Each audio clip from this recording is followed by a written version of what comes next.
tema dessa semana é um tema um pouco diferente, né? Ele fala sobre a falácia da insuficiência de Cristo. Então, se existe uma falácia da insuficiência de Cristo, nós vamos trazer o tema real. Jesus Cristo é suficiente. Jesus Cristo, ele é suficiente em todas as coisas. A prova disso, irmãos, é esse grandioso amor com o qual ele nos amou, né? Quando o irmão colocou aqui a situação de, em meio de um acidente, você encontrar alguém que você ama, alguém precioso para você, ali aos pedaços, e aquela cena é tão forte que te causa um trauma, né? E aí toda vez que você passar por aquele lugar ou ver algo parecido, te traz à memória aquilo, né? E o Senhor, ele foi suficiente capaz de entregar a sua vida por cada um de nós. Ele foi esmagado, né? Sim, representando todos os nossos pecados sendo esmagados ali, né? Nós vamos percorrer alguns versículos. A palavra de hoje vai ser um pouquinho diferente, né?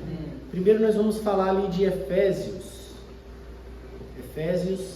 capítulo 2, versículo 8. Eu estou com a linguagem de hoje, traduzida para a linguagem de hoje, tá? Efésios capítulo 2, versículo 8, fala o seguinte: tenham cuidado para que ninguém os torne escravos por meio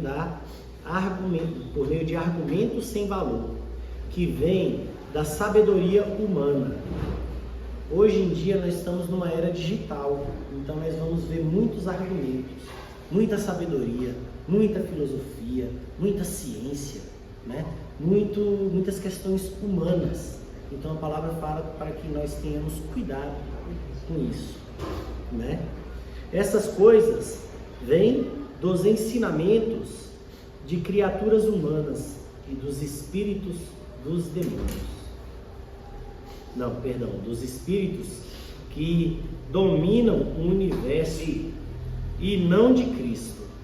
Então, nós temos que tomar muito cuidado, principalmente lá em Mateus 7,15 fala o seguinte: acautelai-vos dos falsos profetas, que vêm até vós, vestidos de ovelha, mas por dentro são lobos devoradores.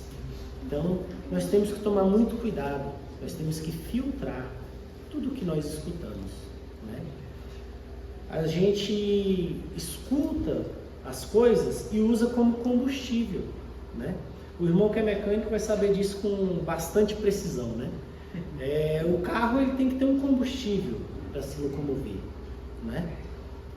A combustão, né? Só que o combustível, ele não é lançado diretamente para a câmara de combustão. Existe um filtro para tirar toda a impureza que possa vir nesse combustível, para não atrapalhar o funcionamento. Então esse filtro, qual é a função dele? Reter tudo o que é impuro no combustível, alguma sujeira, alguma coisa que tenha vindo. Sim. Então nós temos que tomar cuidado, nós temos que ter esse filtro na nossa vida espiritual. Como é que nós vamos ter esse espírito, ou esse filtro, que vai filtrar o que nós estamos alimentando no espírito? Por meio da palavra. Que nós não venhamos a terceirizar a palavra. A Bíblia, ela tem que ser a nossa fonte primária. Amém. Nós temos que ser seguidores à risca do que está na palavra. Amém. Né? Porque hoje, com essa tecnologia, no meio das redes sociais, Instagram, TikTok, YouTube, a gente vai ver muitos pregadores.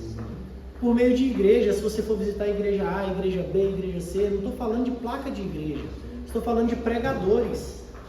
E muitas vezes as pessoas, no meio desse combustível, vai trazer o quê? Impureza.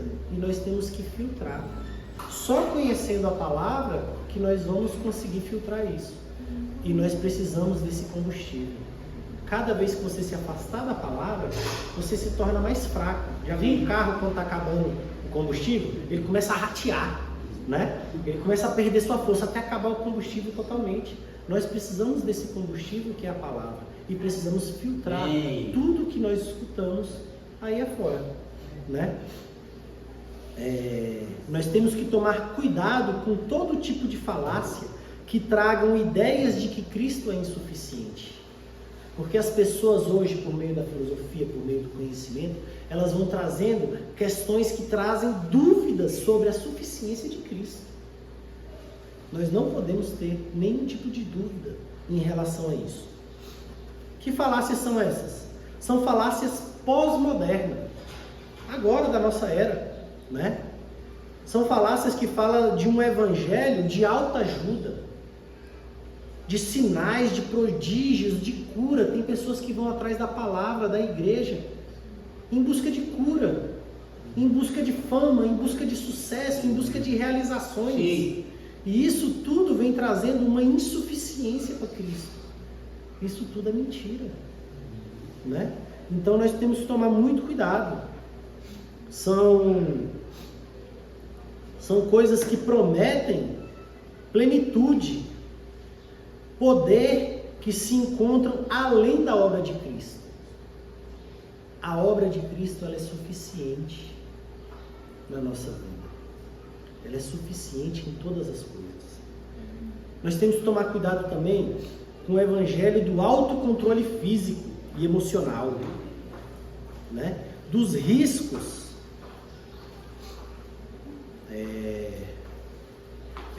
físico e emocional, que trocam a graça pela obediência a regras externas, ritos, guardar o dia, né? Tem um dia determinado para guardar, que eleva as tradições humanas acima da liberdade de Cristo. Nós vimos na própria leitura, né, que na época os religiosos guardavam o dia de sábado, ainda queriam usar isso contra Cristo, né?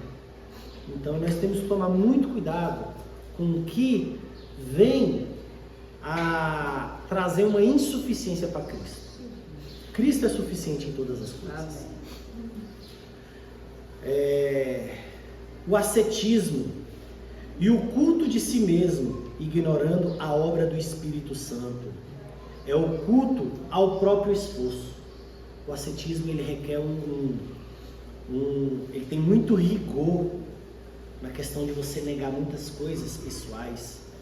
Então, nós temos que tomar cuidado com tudo isso que traga uma insuficiência para Cristo. A adoração a outros. Lá na época dos Colossos, que nós lemos aqui em Colossenses 2, Paulo alerta, porque os Colossos, eles cultuavam os anjos. Hoje em dia a gente pode não cultuar os anjos, mas a gente acaba cultuando algum pregador, alguma pessoa influente. Às vezes a nossa fé é movida por causa de alguém. E aí quando você se escandaliza pela queda dessa pessoa, acabou tudo? Não, a gente não pode substituir Cristo por ninguém. Nós não podemos colocar ninguém no lugar de Cristo. Quantas vezes tem pregadores famosos aí? Eles são homens, sim, todos nós. É verdade. Eles são suscetíveis ao erro, a cair, como todos nós, né? Então que a gente não venha a colocar ninguém no lugar de Cristo, que a gente não venha trazer uma insuficiência para a obra de Cristo na nossa vida. Irmãos, eu quero falar sobre a suficiência de Cristo, mas eu quero trazer uma passagem que todos vocês conhecem.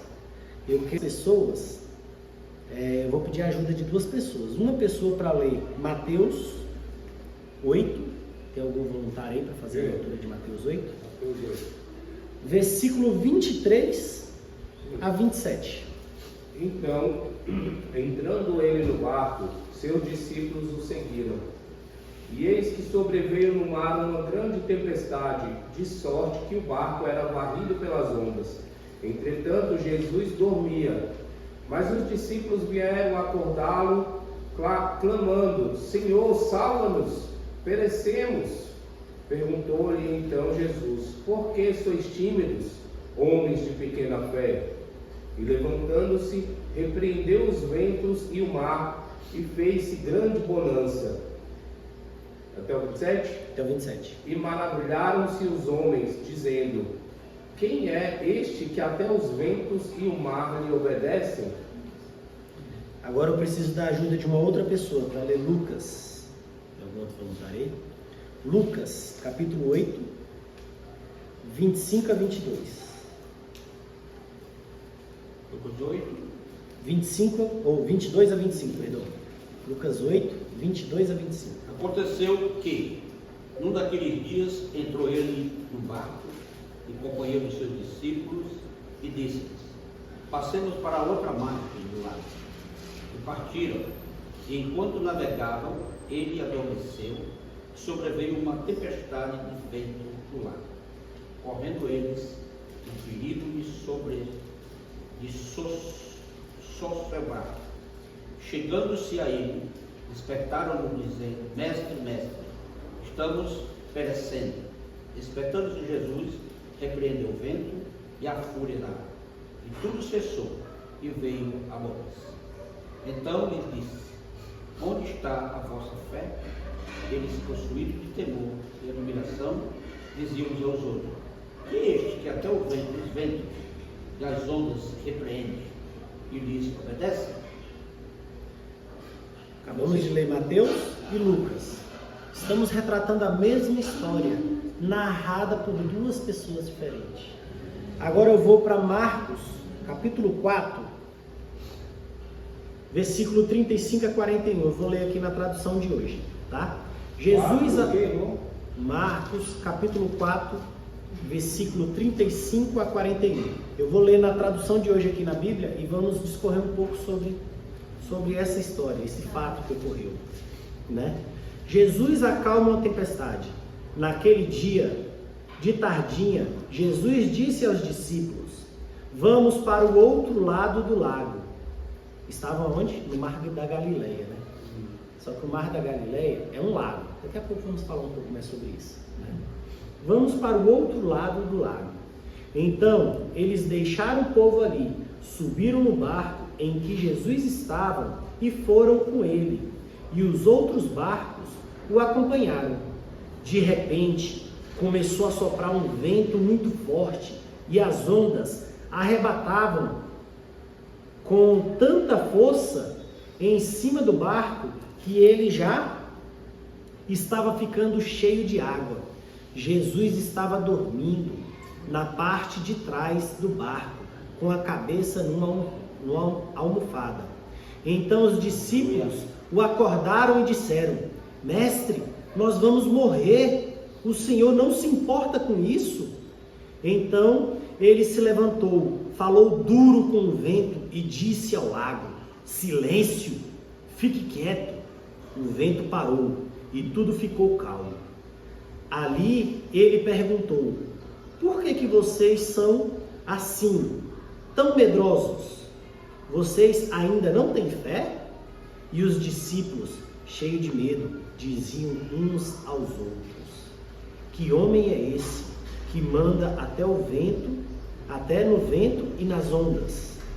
Então nós temos aqui um fato narrado em que Jesus queria passar de um lado para o outro. E aí todos entraram no barco confiantemente, né?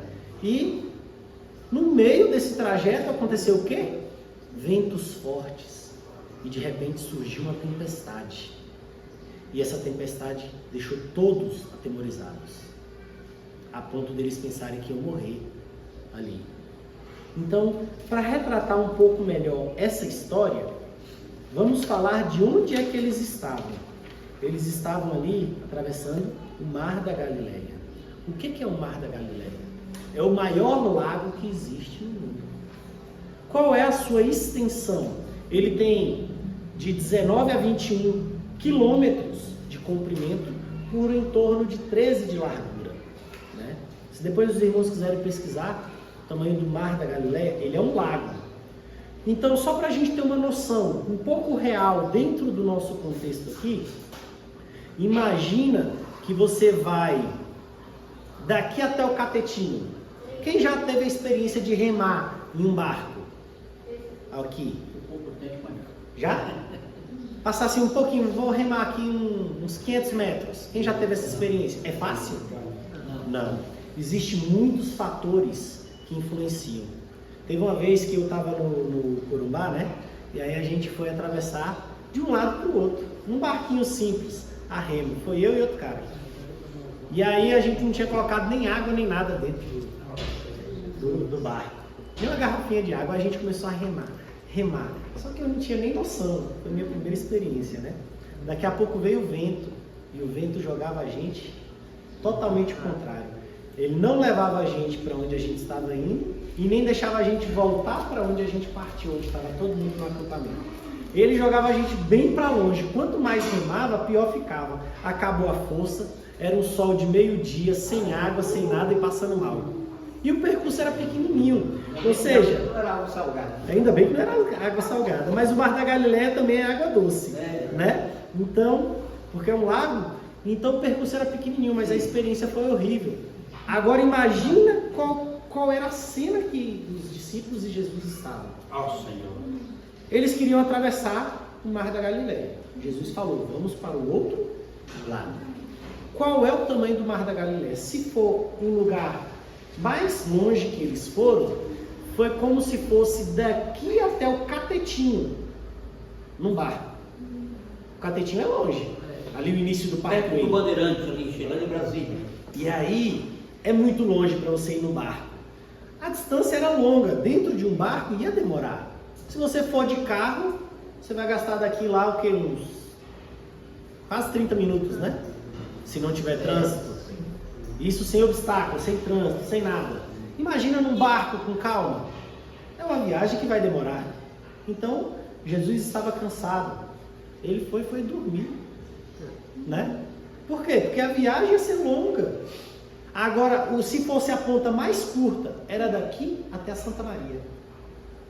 Ainda assim, ia demorar. Dentro de um barco. Né? Então, era uma viagem que ia ser longa. Jesus foi dormir. Então a gente tem uma noção qual é a distância dessa viagem. Primeira coisa que aconteceu ali. Só que o que aconteceu no meio dessa viagem? Veio os ventos fortes. Veio uma tempestade. Né? Essa história que aconteceu aqui narrada nos 3 livros, Mateus, Lucas e Marcos, ela é uma história que ela existe até hoje nas nossas vidas. Né? A tempestade ela existe, meus irmãos. A tempestade ela é real. A tempestade ela pode vir na nossa vida e ela chega para todos nós. A tempestade ela tem uma característica muito peculiar. Ela é democrática. A tempestade ela é democratizada. Ela chega para o rico, ela chega para o pobre. Ela chega para o forte, ela chega para o fraco. Ela chega para o culto, pessoa estudada. E ela chega também para o ignorante. Ela chega para o crente e ela chega para o descrente. Ela vai chegar para aquela pessoa influente, né? Cheia de poder, como ela vai chegar para aquela pessoa desacreditada, desconhecida. Ela é democrática, ela chega para todo mundo, né? Então, a tempestade ela é o que na nossa vida? A tempestade ela chega na forma de uma doença súbita. A tempestade ela chega na forma de um acidente grave. A tempestade, ela chega na forma de um prejuízo financeiro radical. Ela chega na forma de um problema conjugal. Ela chega na forma de uma falta de confiança. Ela chega na forma de uma traição. Ela chega na forma de um luto doloroso. Ela chega na forma de um filho rebelde. Ela chega na forma de uma pessoa da família envolvida com drogas. Ela chega na forma de um desemprego. Quem já passou ou está passando por uma tempestade?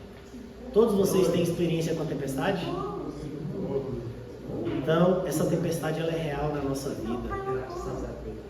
Aqui nessa passagem eles estão ilustrando algo real que nós vivemos constantemente. E a tempestade, ela é inevitável. Não tem como você correr. Faz parte da vida. Então o Senhor está nos ensinando como lidar na tempestade. Irmãos, eu não sei qual é o tamanho do problema que você está enfrentando, ou que você já enfrentou, ou que você vai enfrentar. Mas eu quero falar um pouco sobre a tempestade. A tempestade, quem já esteve em alto mar, eu nunca estive, mas eu já vi filmes, vídeos que mexem muito comigo. Primeiro, eu sou um frouxo, eu não tenho coragem de ir para alto mar, né? Pedi para o irmão colocar aqui um vídeo sobre tempestades, né? Ali que eles passaram foi uma tempestade um pouco mais controlada, mas que tiraram eles. Só baixa um pouquinho o volume aí. A tempestade foi um pouco mais controlada, mas uma tempestade em alto mar faz um navio parecer nada no meio do mar. Por quê? Porque as ondas podem chegar a 30 metros de altura, derrubando o que tiver na frente. E às vezes nós vivemos essa tempestade. Cuidado para a sua experiência de vida não fazer com que você julgue a tempestade que o outro está passando. Porque às vezes você está passando por uma situação, o seu próximo está passando por uma situação que para você seria simples, mas pode ser que o barco dele não tenha o tamanho do seu. Entendeu? Você pode estar num navio que a onda nem bate ali no casco, nem faz diferença, mas ele pode estar num barquinho bem menor que o seu. E a tempestade está entrando, a água entrando para dentro do barco dele, a pessoa está tentando sobreviver. E às vezes a gente olha para o problema do outro, menosprezando. O que é isso que a pessoa está passando? Mas se for para o nosso barco, a gente olha com um olhar diferente. Né? Mas ainda o mar é muito grande. O mar é muito grande. Muito. O barco maior do mundo ainda é pequeno. É pequeno comparado ao mar.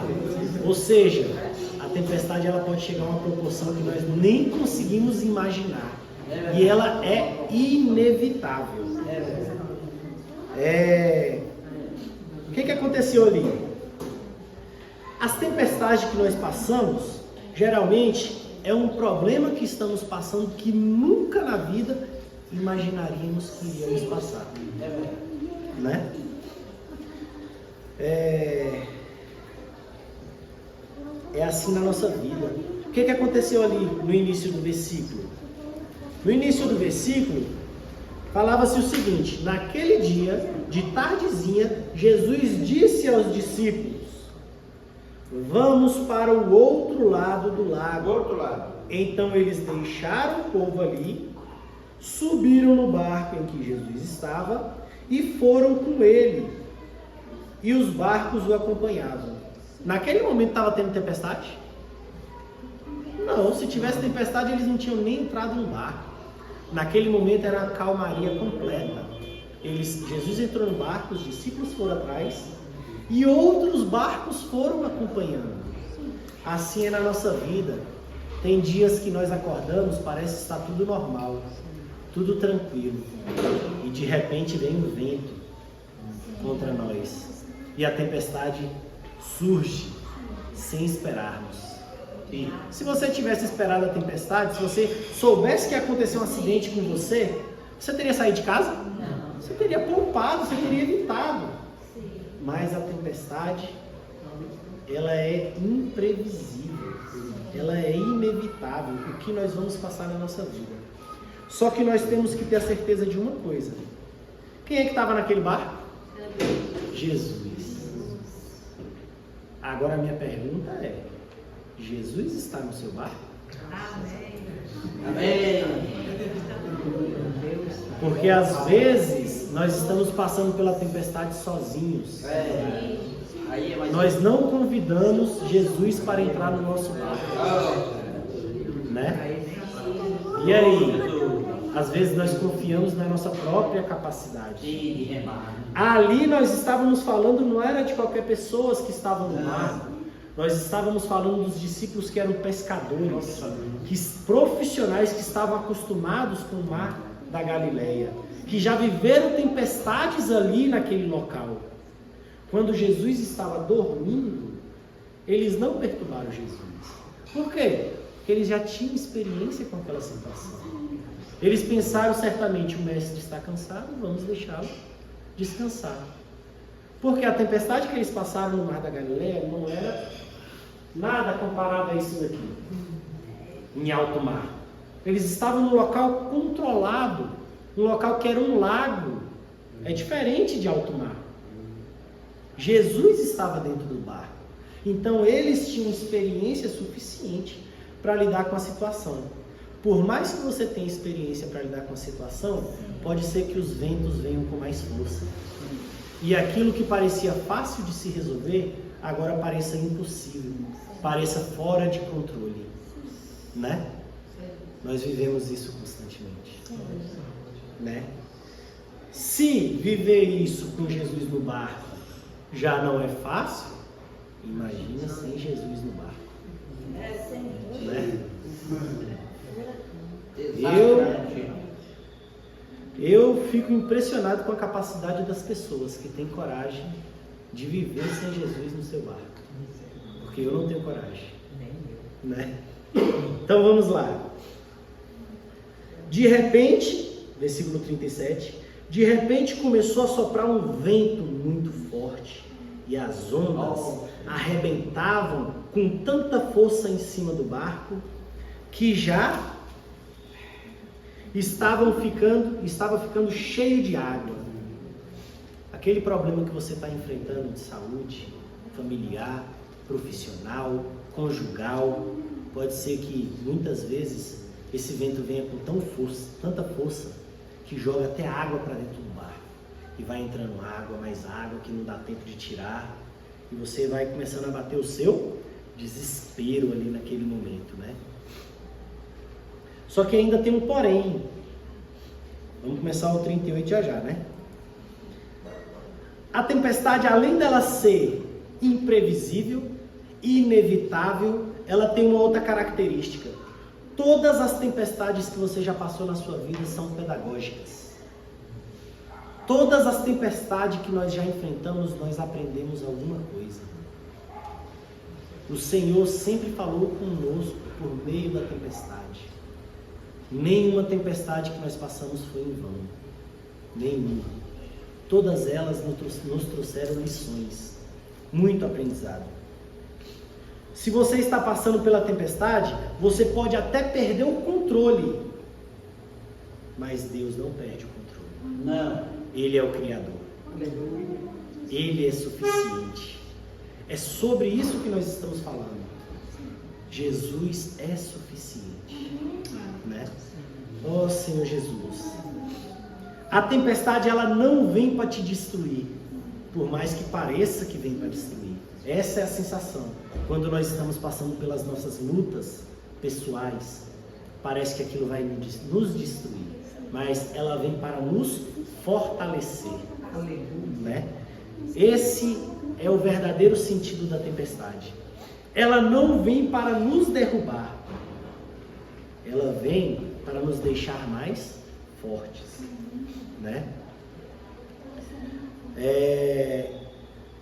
A tempestade, ela vem para tonificar os músculos do nosso espírito.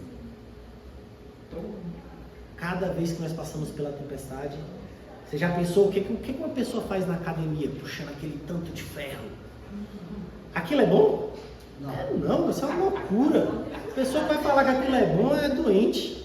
Mas é necessário. Como é que o seu músculo vai ser fortalecido se você não levar ele a um estresse extremo? É por isso que a pessoa vai subindo de peso, até... Por quê? Porque o músculo vai crescendo, vai tonificando. Cada vez que você levanta um peso, os seus músculos vão se rasgando e as fibras vão se reconstruindo. Vai aumentando os seus músculos. Assim é a nossa vida espiritual. As tempestades que passamos é para tonificar nossos músculos espirituais. Né? Oh Senhor Jesus.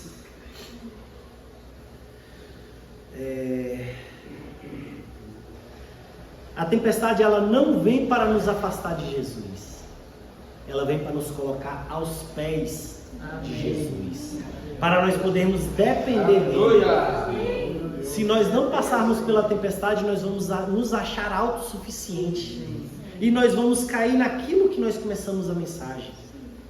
Falar sobre insuficiência de Cristo, porque a gente vai achar que a gente é capaz de tudo. Se a gente é capaz de tudo, qual vai ser a suficiência? A suficiência de Cristo na nossa vida. A gente só vai estar aos pés dele quando a gente não é mais capaz de fazer nada, né? Então nós passamos pela tempestade exatamente por isso, né? O que aconteceu ali? Em meio àquela tempestade, 38, Jesus estava dormindo na parte de dentro do barco, com a cabeça numa almofada. Jesus estava preocupado? Estava tranquilo. Ele tem controle sobre tudo. Aquela tempestade nem assustava ele. O que aconteceu ali naquele momento? Os discípulos se perderam nos seus pensamentos. E nós, quando nós estamos enfrentando a tempestade, nós acabamos nos perdendo nos nossos pensamentos. Qual foi a promessa de Jesus quando entraram no barco? Vamos passar para o outro lado. Não foi isso que ele falou? Sim. Como estava tudo calmo, os discípulos entraram tudo tranquilo, pensando que ia ser uma calmaria. Só que na hora que veio o vento, eles se perderam. Jesus prometeu que eles passariam para o outro lado. E eles perderam a confiança por conta do vento, por conta das adversidades. Parecia que o barco ia afundar, né? E ali, eles acordaram Jesus.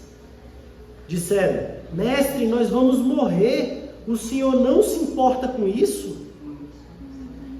Essa foi a primeira pergunta que aconteceu aqui.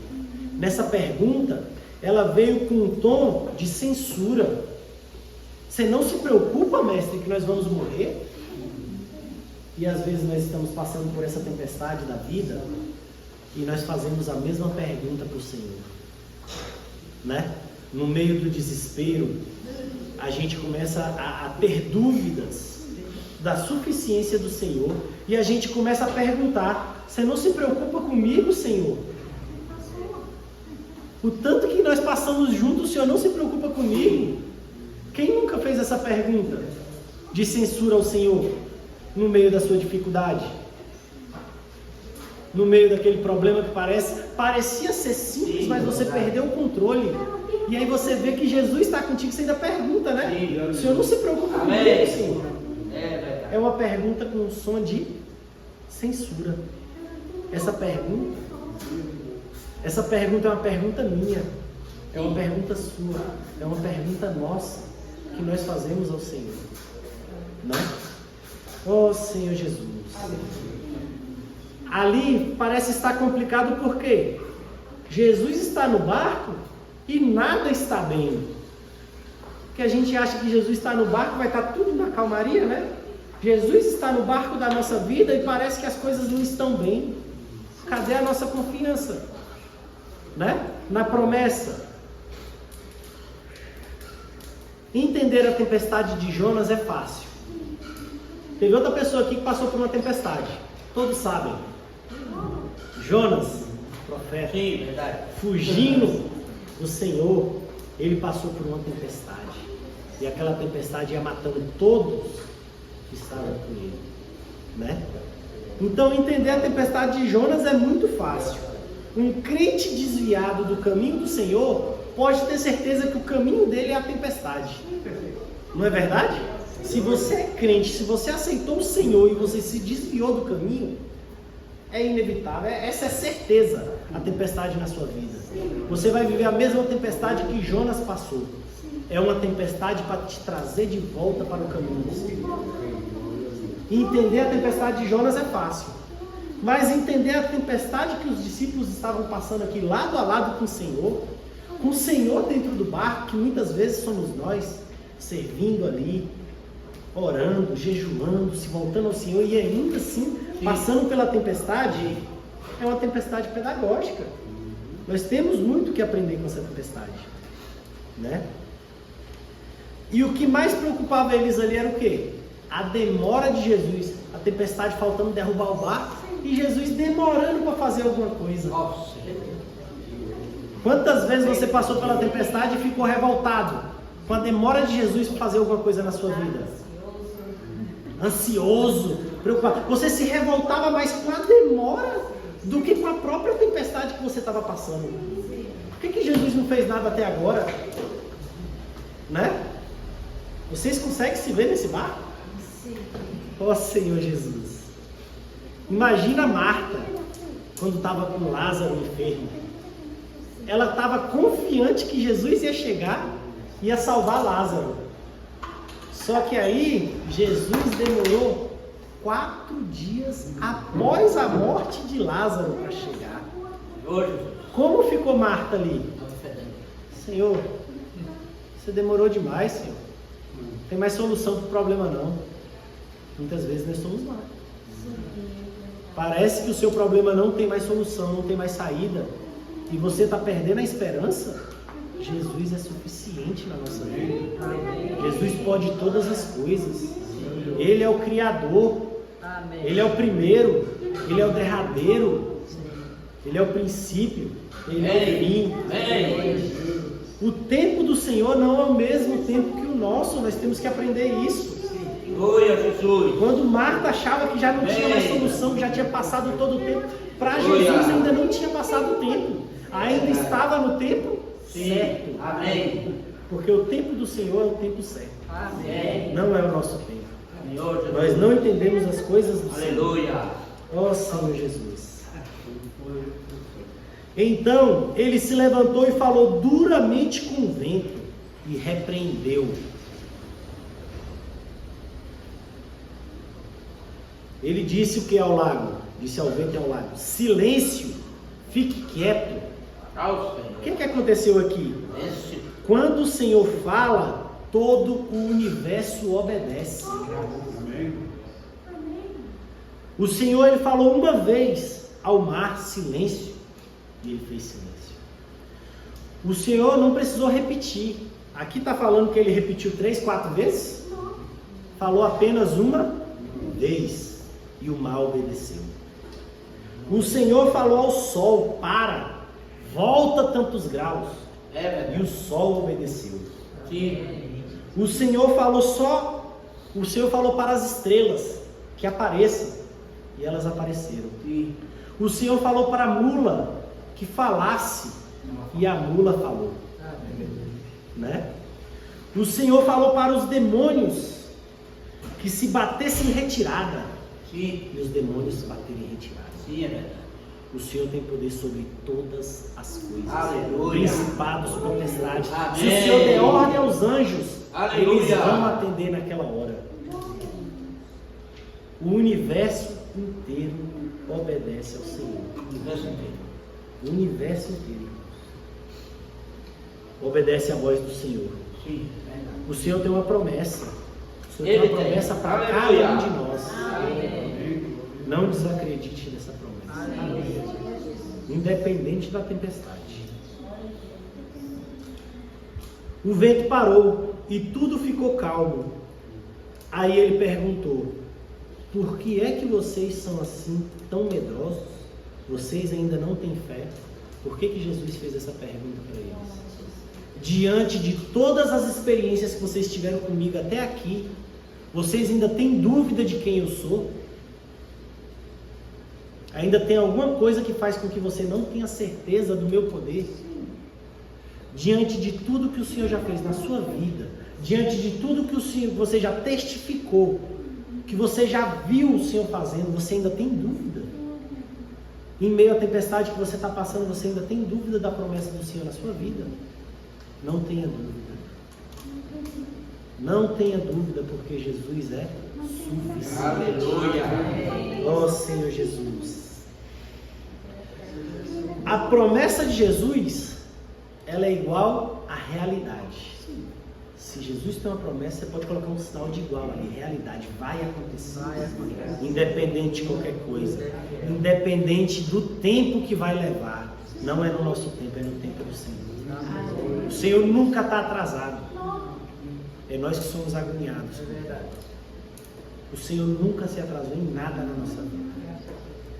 Ó Senhor Jesus, que nós possamos nos alimentar mais da promessa de Deus. Que nós possamos não nos alimentar dos pregoeiros pessimistas. Quantas vezes a gente escuta pregações pessimistas na nossa vida? Toma posse. Se alimenta das promessas de Deus, né? Ó Senhor Jesus. E os discípulos, cheios de medo, diziam uns aos outros: que homem é esse que manda e até o vento e as ondas obedecem? Ou seja, o universo inteiro obedece ao Senhor. E o Senhor nos fala que se nós tivermos a fé do tamanho de um grão de mostarda, nós podemos dar ordem aos montes e eles vão se mudar de lugar. Que nós possamos acreditar, que nós possamos confiar no Senhor, que nós possamos não ter dúvida, independente da tempestade. Nós vamos passar por tempestade. E as tempestades não é para a gente ficar murmurando sobre elas, é para a gente aprender, porque a tempestade é pedagógica. Nós temos que tirar lições. Cada vez estamos mais aos pés do Senhor, independente do Senhor. Amém. Amém.